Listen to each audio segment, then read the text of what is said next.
What is up, YouTube? Welcome back to another video. Today we're going to be at Clark's Nature Preserve and we're going to be going to House Rock, and I'm going to tell you about the person who lived there, the gentleman bum.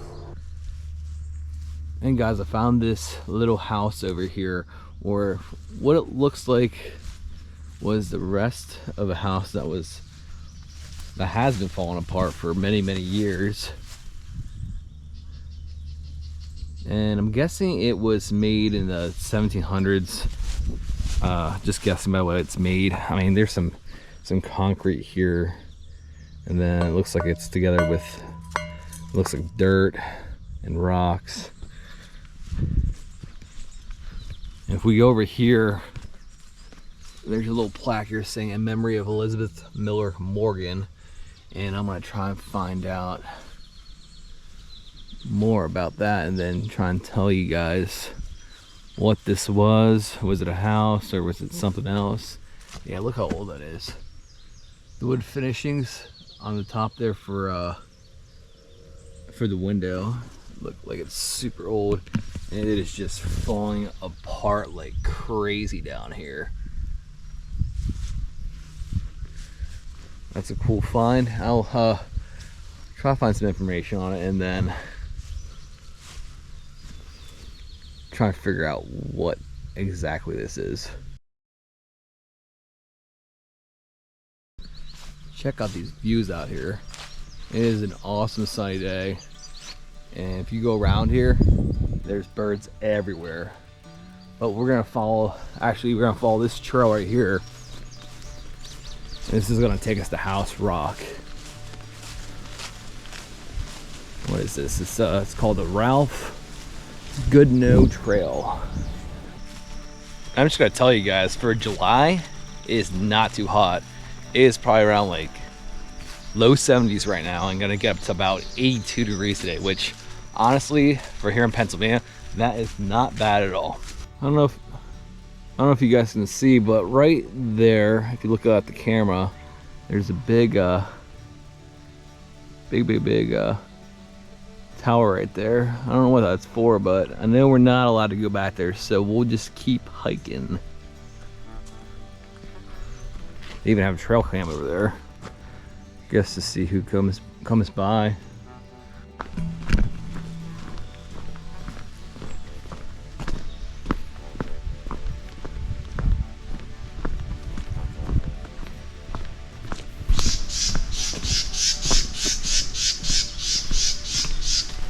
It's actually really crazy how things change. Like last time I was here, it was fall, and it was probably September, still a little hot, but like I don't remember anything here. I'm just like walking on the trail that I know where to go, but it's crazy how everything just looks completely different. There's so many trees and leaves and everything everywhere. Got some of these jelly mushrooms here. Doing, doing, doing. All right, we found it. Found House Rock. Let's go check it out up there and see what it has to offer.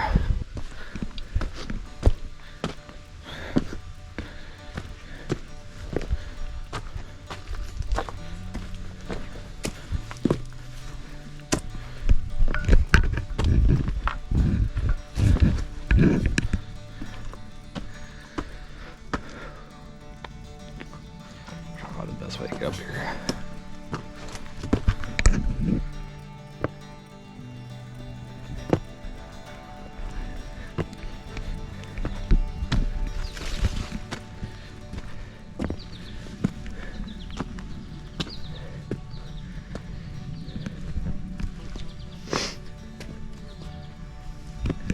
Yep, you can see there's a bunch of people putting their names in here. And Lancaster Conservancy even put a little bit of a mark for themselves to tell you which one's House Rock. Check out this view right here.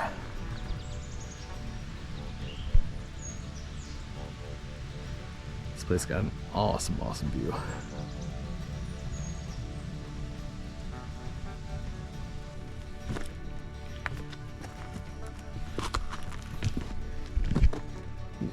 tunnel right here. Probably even camp out in that place. Yeah, this is pretty cool. I've seen this. Haven't been here in a while.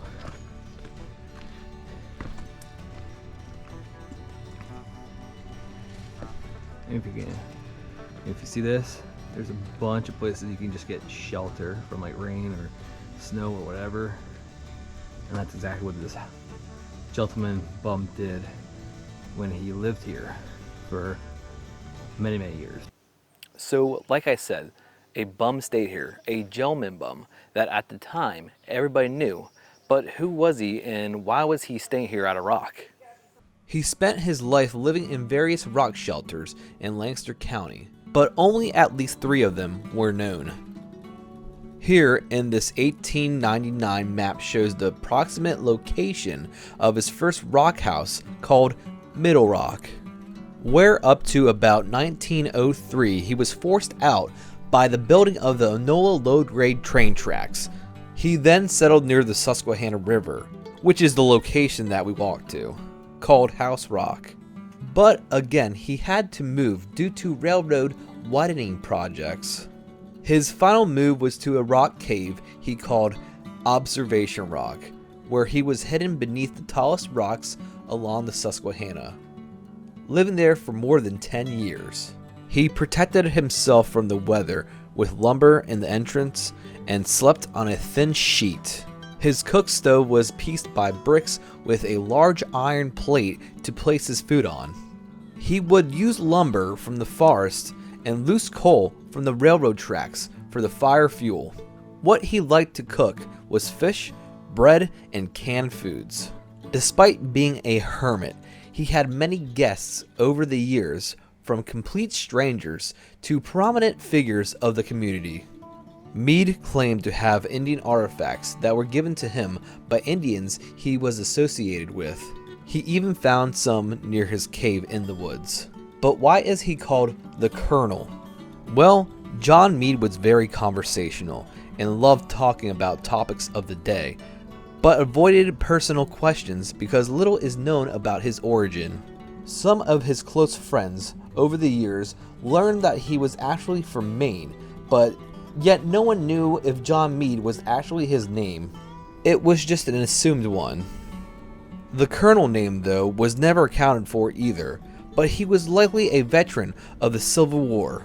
He never even explained why he decided to live as a hermit either. Most think it was due to PTSD from the war, making him want to live in peace.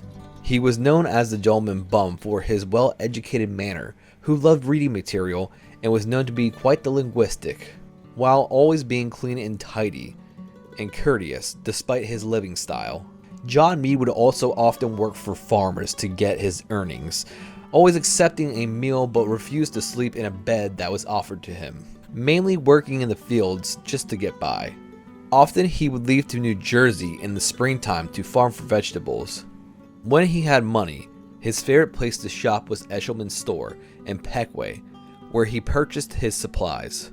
On August 27, 1916, Meade was admitted to the hospital at the time for a surgery for his cancer that caused complications. He spent about 5 months and then died there.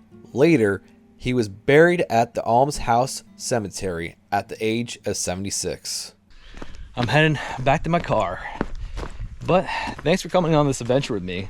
And I hope you guys like this video. And if you haven't yet, please click subscribe and the notification button so you can see when I post new videos. And give this video a like. And I'll see you on the next video.